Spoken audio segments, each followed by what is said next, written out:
talk about the reciprocity of value vis-a-vis the recent happenings in Nigeria. After I made the post in the rain, a young man called me from the UAE, and he said he was one time my student here, or pupil, and that he left when he was transiting to primary school. And he said that one of the things he admired so much, or he still remembers about me, is that when they mess up themselves, I give them a bath, and then I powder their necks when they are going back home.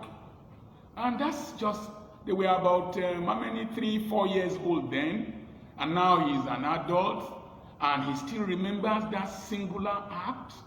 Remember, I told you about rats that were licked, and how they subsequently licked their children subsequently licked their own children, and they were more able to handle stress. I want to look at this issue from the Bible. The Bible says you reap what you sow. If you sow value, you get value. As a businessman, I realized that if you treat men like trash, you can't get their cash.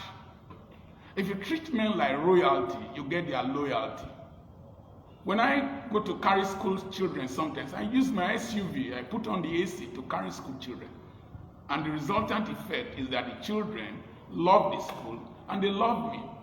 I had a child from a very prominent family that was living with me because I put some of the hostelers in my house. I eat the same food with them. And it was quite aggressive. And I followed him with the typical Nigerian way. But I found out that the best way to calm him down was to love him and befriend him. So I befriended him. He's still with me. He has finished junior secondary school. He's now in senior secondary school. He has the opportunity to go to the UK, to go to school anywhere in the world. But he decided to remain with me. Why?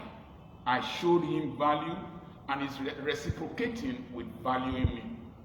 The American young man, 27 years old, who was in Niger and was kidnapped and brought to Nigeria.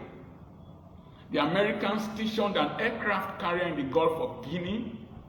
They took off from Germany and parachuted from 25,500 feet, landed about 3 miles from where the man was, and then there were drones ready in Niger, and then there were vehicles ready to carry them, and there were helicopters ready to attack in case something happened.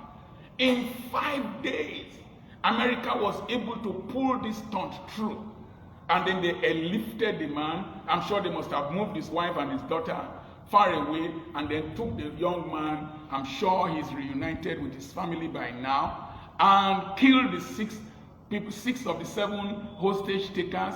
And Donald Trump tweeted. But a Nigerian army officer, a gynecologist, has been kidnapped for weeks. I think ransom was even paid. We can't find him. I want to talk to the Nigerian army. I want to talk to the Nigerian police. I want to talk to the government. And I want to talk to all of us.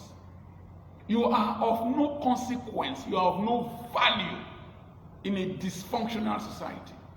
That you flog people, that you shoot people. Can you even imagine the shooting at Lekki? The army denied. Then subsequently they agreed. Governor denied.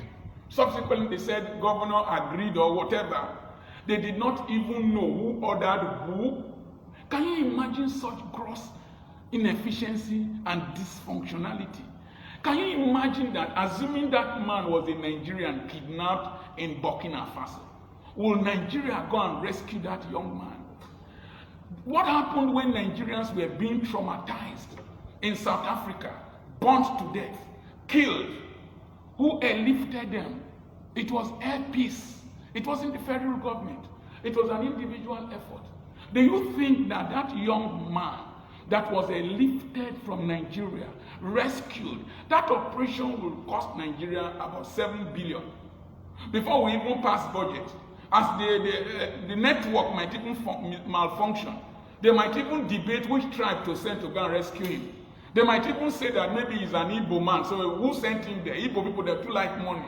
They didn't care whether he was black, whether he was white. He was an American. Do you think that young man will break street lamps? Do you think that young man will refuse to pay taxes? Do you think that young man will go to a senator's house and carry chair?